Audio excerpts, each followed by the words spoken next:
जय हिंद साथियों, स्वागत है आप सभी का एजुकेशन के 86 में। रुख करते हैं बिहार की तरफ।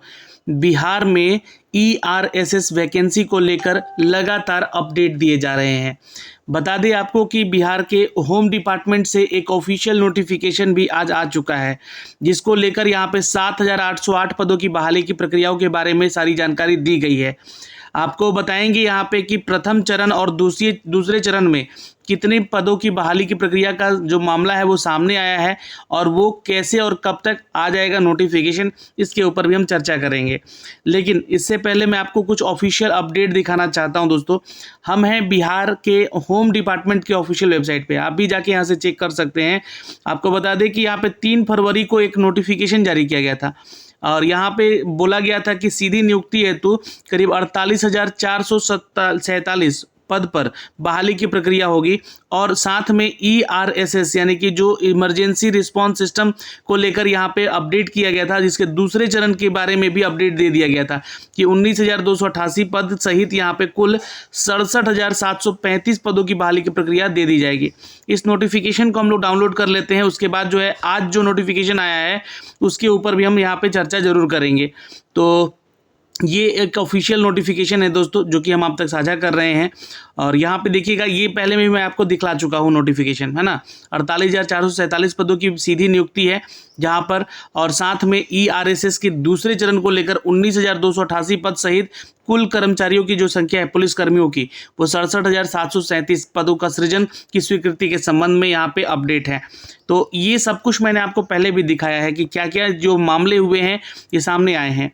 अब आपको बता दें कि बिहार राज्य की जनसंख्या के अनुपात को देखते हुए यहाँ पे कम भौगोलिक क्षेत्र भी है यहाँ का, इसको देखते हुए करीब 1,04,254 पदों में से तत्काल अभी फिलहाल आपको बता दें कि ERSS के प्रथम चरण में 7,808 और ERSS के दूसरे चरण में 19,288 पदों की बहाली होने वाली है दोस्तों।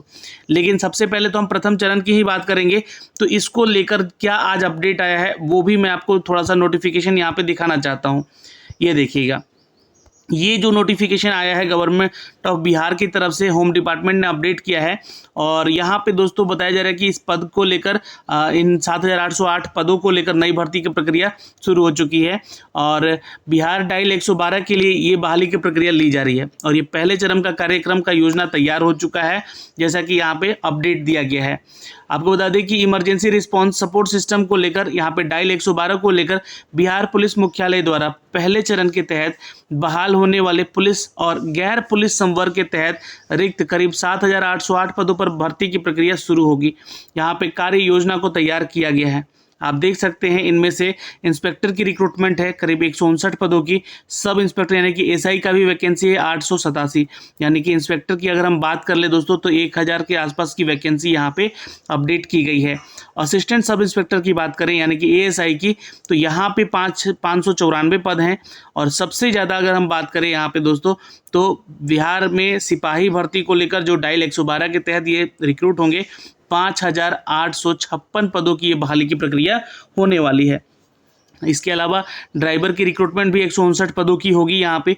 तो टोटल हम बात करें तो 7,808 पदों की बहाली की प्रक्रिया के बारे में सारी जानकारी है, जहाँ सिपाही के 5,856, इंस्पेक्टर के 159, ASI के 887 और ASI के यहाँ पे 594 सीटों की संख्या अपडेट की गई है।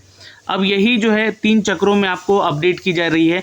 3 चक्र में आपको मैं बताऊं कि प्रथम चक्र में जो बहाली होगी ये 391 कर्मचारियों की तैनाती यहाँ पे की जाएगी, जो कि कमांड एंड कंट्रोल सेंटर हेतु ये बहाली होगी। ये जो है आपका वैकेंसी होगा 391 पदों का दोस्तों।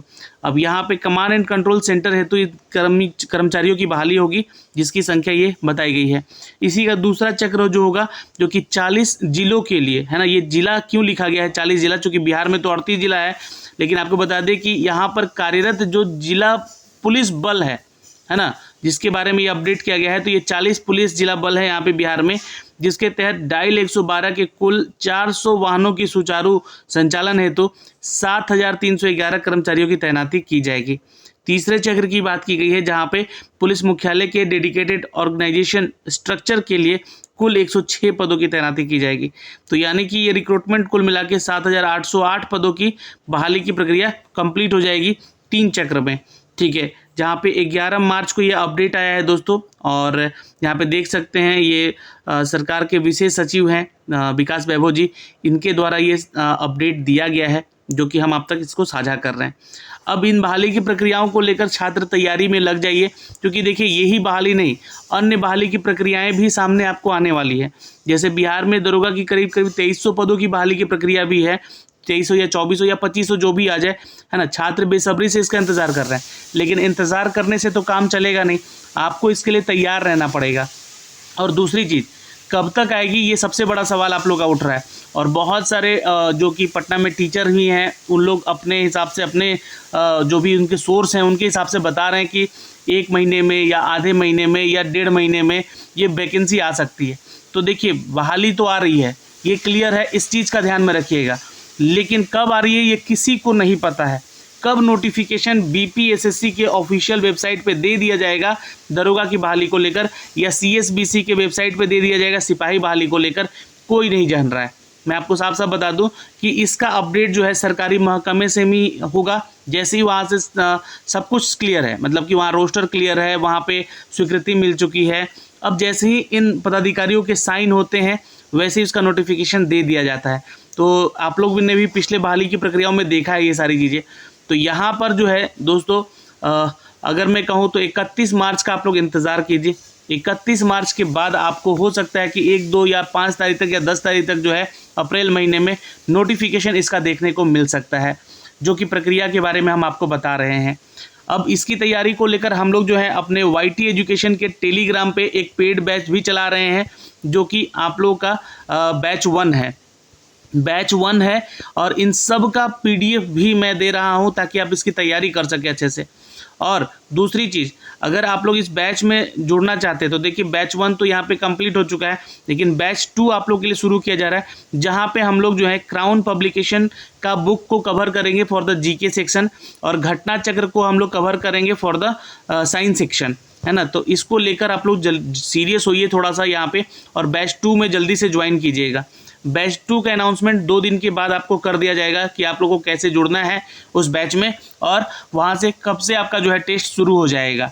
ठीक है। दूसरी चीज़ जो है यहाँ पे कि बुक अपने पास खरीद के रख लीजिए अगर नहीं है तो, और जो भी टास्क आपको दिया जाएगा उस टास्क को पढ़ के पेज वाइज आप आइए और अपना टास्क यहाँ पे कंप्लीट कीजिए और तैयारी में लग जाइए। क्योंकि एग्ज़ाम का नोटिफिकेशन आएगा तो एटलीस्ट आपके पास 1.5 से 2 महीना ही समय रहेगा इसकी PT एग्ज़ाम को लेने को लेकर, क्योंकि PT एग्ज़ाम जो है बहुत जल्द आपको कंडक्ट करा लिया जाएगा। मेंस में थोड़ा सा समय मिल जाएगा, लेकिन आप मेंस की तैयारी को ही ध्यान में रख के चलना है। इसलिए हम लोग जितना भी अभी आपका बैच 1 में करवा रहे हैं क्यूज वगैरह, पेज वाइज क्यूज करवा रहे हैं, यानी कि लूसेंट वहाँ पे कवर हो रहा है, NCERT सार संग्रह कवर हो रहा है, लूसेंट का ऑब्जेक्टिव सब्जेक्टिव दोनों लेकर चल रहे हैं हम लोग यहाँ पे, फिर घटना चक्र अभी करवा रहे हैं हम लोग यहाँ पे। तो घटना चक्र बैच 2 में भी रहेगा, ये ध्यान रखिएगा। लेकिन यहाँ पे बैच 2 में आप लोगों को क्राउन पब्लिकेशन का बुक यहाँ पे इंट्रोड्यूस किया जाएगा, जिससे कि आपको बहुत ज़्यादा फायदा होने जा रहा है। और इसके अलावा जो स्टैटिक GK है उसको हम लोग कवर कर रहे हैं अपने YT एजुकेशन के फ्री ग्रुप में, जहाँ पे आपको कोई पैसे नहीं देने, वहाँ पे क्यूजेस करने सुबह 10 बजे का, फिर 11 बजे आपको एक फुल मॉक टेस्ट भी दिया जा रहा है। इसके अलावा आपको शाम 8 बजे भी एक टॉपिक टेस्ट दिया जा रहा है, तो वहाँ पे भी आप जुड़ सकते हैं। और इन सब का PDF के लिए आप लोग जो है ज्वाइन कीजिए YT एजुकेशन का एप्लीकेशन, वहाँ पे आप लोग को PDF भी अपलोड कर दिए जाएंगे, ताकि कभी भी आप लोग को लगे ऐसा कि हाँ हमको वहाँ से PDF से डाउनलोड करके पढ़ना चाहिए, तो आप वहाँ से PDF डाउनलोड करके भी पढ़ सकते हैं। उसका लिंक मैं डिस्क्रिप्शन में दे दूंगा, वहाँ से आप जाके उन सभी चीज़ों को डाउनलोड कर सकते हैं। तो देखिए ये अपडेट आया है एक छोटा सा, जिसके बारे में हमने आपको अप टू डेट किया है। और आपकी क्या राय है, कब तक नोटिफिकेशन आएगा, आप भी कमेंट सेक्शन में कमेंट करके बता सकते हैं। क्योंकि यहाँ पे रोस्टर क्लियर है, पद का सृजन हो चुका है, और बहाली कभी भी आ सकती है। तो आप खुद को तैयार रखिए, दरोगा बनना है तो। जय हिंद।